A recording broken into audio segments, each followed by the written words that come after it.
The Information Technology Infrastructure Library.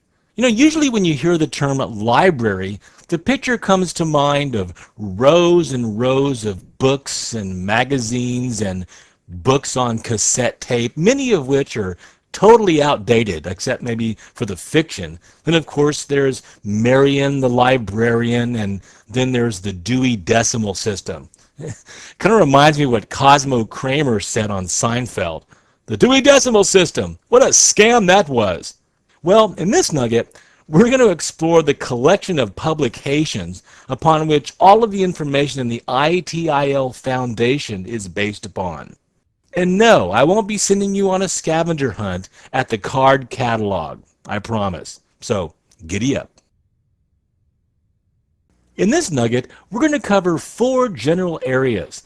We're going to look at kind of the background of the ITIL because that library has really changed quite a bit over the years. It's actually gotten smaller, and reliance upon online content and white papers has become greater. We'll look at the ITIL version 3 books, all 5 of them, and break them down. We'll discuss the benefits of ITIL and why we should use the library, and then we'll also look at some potential pitfalls of basing your IT management on the ITIL itself. Hey, behind every silver lining there's a cloud. All right, so let's get started. The IT Infrastructure Library is basically a group of best practices for IT service management. It was generated back in the late 1980s by a British government body that's now been absorbed within the Office of Governance Commerce, or the OGC. It used to be called the CCTA. And now this ITIL is the de facto standard for IT service management. And the version that is previous to version 3, of course, is version 2. And this is basically an evolution into a process framework and best practice activities that have been constantly updated to try to reflect the current condition of technology and technology management. It's available to the general public, and it's available under an open copyright, which allows organizations and companies and businesses to use the information freely, and it's supported by many well-respected companies, many Fortune 500 companies. Now, the goal of the library and the books of the library, and you can see here, this is actually the books of version 2. So I'm going to put V2 here, these books. Now, these books have historically explained how processes are formulated within an organization. So it's a framework. In a way, it's kind of like, if you're familiar with security, it's like IPsec, or IP security, which is a framework that as newer algorithms and as newer protocols for security arise, you can plug in those new implementations, those new mechanisms. Same thing with like wireless security. As they come up with new technologies and new algorithms and mechanisms, you can plug in these new techniques, these new processes, these new algorithms, even theoretical information into the framework. So this is not a hard and fast how-to guide on how to do IT management. It's a way to formulate a process. It's a frame of reference for IT management terminology and objectives that are publicly agreed that should be objectives that are standardized and accepted throughout the industry. It describes methods for managing technology in the business environment and a nonprofit organization. Now, the background of this is these were all based on a very famous guy named Dr. W. Edwards Deming. And this fellow is so important, he's so critical, he's so vital to this entire ITIL that I'm going to take a sidebar real quick and talk briefly about W. Edwards Deming. It's interesting that the ITIL is really championed by the UK and Europe. It's widely used over there. It's kind of a multinational entity. But interestingly enough, it was an American statistician, professor, author, lecturer, and consultant named Williams Edward Deming, who was born in 1900 and died in 1993, that really is credited with improving this entire process. As a matter of fact, he was heavily involved during World War II, but he's best known for going to Japan after the surrender of Japan and helping them rebuild their infrastructure. A lot of the techniques that he used in Japan for manufacturing and business was actually used more in Japan than it was in the United States for several decades, which really accounts for how well Japan did and has done for so many years in manufacturing and product development and business development. I know he looks kind of stern here, but he was really a very kind person. Subtle, humorous, really loved music, sang in a choir, he played the drums and the flute, and he even published several original pieces of religious music. Deming had a very famous what we call 14 points, 14 key principles for management and transforming the effectiveness of business. You should probably know these. First of all, you want to create a constancy of purpose for improving products and services. The goal here is to become competitive, to stay in business, and of course, provide jobs. Secondly, you want to adopt a new philosophy of cooperation.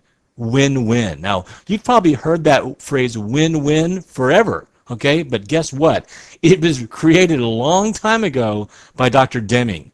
In this scenario, everybody wins, and you put it into practice by teaching it to the employees, teaching it to customers, teaching it to your vendors.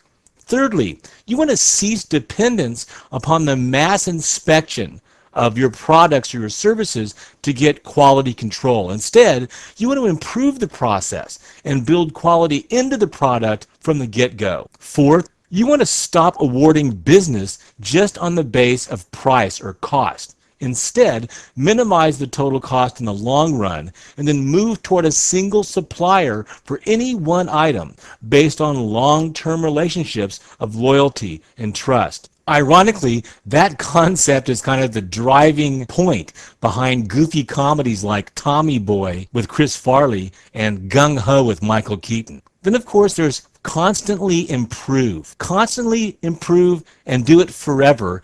The production system, the service, and the planning of all your activities. The goal is to improve quality and productivity and then constantly decrease cost. And then next, you want to institute training for skills on an ongoing basis. Adopt and institute leadership for the management of people. Recognize different abilities, aspirations, and capabilities. The aim of leadership should be to help people, machines, and gadgetry do their job better. Drive out fear and build trust so that everybody works more effectively. Then, build down barriers between departments or business units. Abolish competition between business units. Build a win-win system of cooperation within the organization. Eliminate meaningless slogans and exhortations and targets for reaching zero defects or new levels of productivity. These things only create adversarial relationships, which result in low quality and low productivity. Eliminate numerical goals, numerical quotas, and management by objectives. Instead, substitute leadership. Number 12, remove the barriers that rob people of the joy of work, of the good feeling of putting in a good day's work. This means abolishing annual ratings or merit systems that rank people and create competition or conflict. Put in place a vigorous program of education and self-improvement. And then 14, put everybody in the company, the organization, to work to accomplish the transformation. Transformation is everybody's job. Deming said a lot of things. He was brilliant. He taught a lot of things and had a lot of great quotes like, "There's no substitute for knowledge," or "The most important things cannot be measured. Experience by itself teaches nothing." He also said, "By what method? Only the method counts." And my favorite, "You can expect what you inspect." So anyway, know about this guy. Go do some research about him. He's a fascinating person, and he's really behind a bunch of well-known systems that are used in the corporate world now. Deming's methods and writings have spawned systems like Six Sigma, Total Quality Management, TQM, Lean Production, and TPS, Toyota Production Systems, among several others. As Mr. Rooney's secretary said on Ferris Bueller's Day Off, he's a righteous dude. So each one of the ITIL publications is going to address or cover a segment of the framework. It'll outline what's needed to organize your IT service management. It'll define objectives, activities, inputs, and outputs of each one of the processes that's necessary in your IT organization. Remember, ITIL does not govern or prescribe how these activities are going to be put into place. Okay, this can be a different situation in every organization. Its goal is an approach, a proven approach, that can be implemented a number of different ways. It's a framework for planning the essential processes, roles, and activities, indicating the links or the connections between each of these entities and the lines of communication that are necessary. Now, down through the years, this has been a wide variety of publications, and in version 2, there were 7 publications, and that actually, there were more before that. I think there were like 10. So we've got 7 publications now condensed down into version 5 into 5 publications. Now realize that you may be asking, do I need to go out and spend the several hundreds of dollars to buy all 5 of these books? And I'm going to show you in a second for the ITIL foundations, and the answer is no. Okay, that's one of the reasons why you're using the CPT Nugget. I do that work for you. I go and I condense it down. I give you the key information that you need for the foundation exams. Now, if you're going to go farther than that, and you're going to become an ITIL practitioner, then absolutely, you want to invest in the entire library. But part of the foundation is just deciding, once you take the exam and pass it, do you want to continue even farther to become an IT service practitioner or an IT service manager?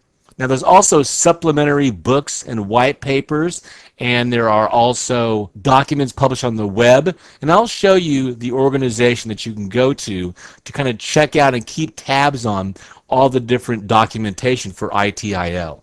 Now, continuing with our background here of ITIL, as I mentioned, it used to be basically 10 books that described the service support aspect and the service delivery aspect. And this was pretty much the core of ITIL. Then there were about 40 other books that were on different subjects related to IT service management, from laying down the actual physical cabling to managing customer relationships in IT.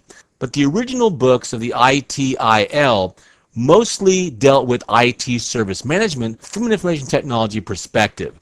Now, the business perspective set had 3 different titles, and this was basically brought into play to kind of bridge the gap between business and IT organization. You can see here an example of, there was 2 volumes called The Business Perspective, there was Planning to Implement Service Management, and then there was kind of a case study document called ITIL Small Scale Implementation. Most of this information now is outdated, as of course so much has changed in IT and business in the last decade. So we want to focus on the current ITIL, which is 5 volumes. Let's take a look.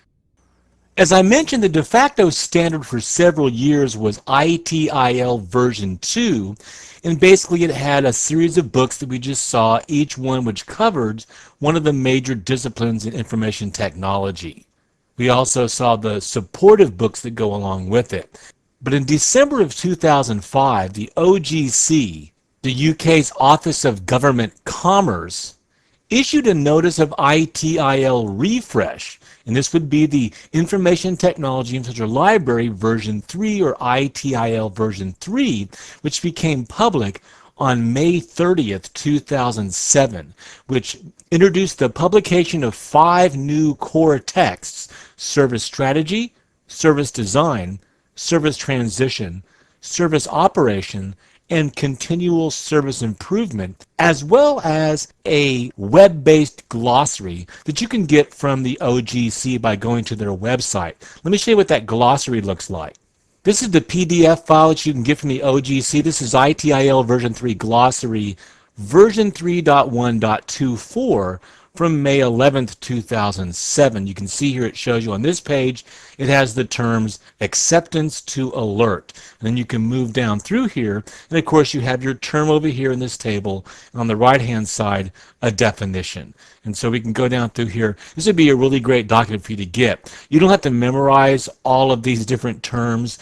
Obviously, if you were going to go on and move into the practitioner and management, you would ultimately want to know these, but this will help you as a supplementary document to go along with, and I would want to have this just to kind of peruse and maybe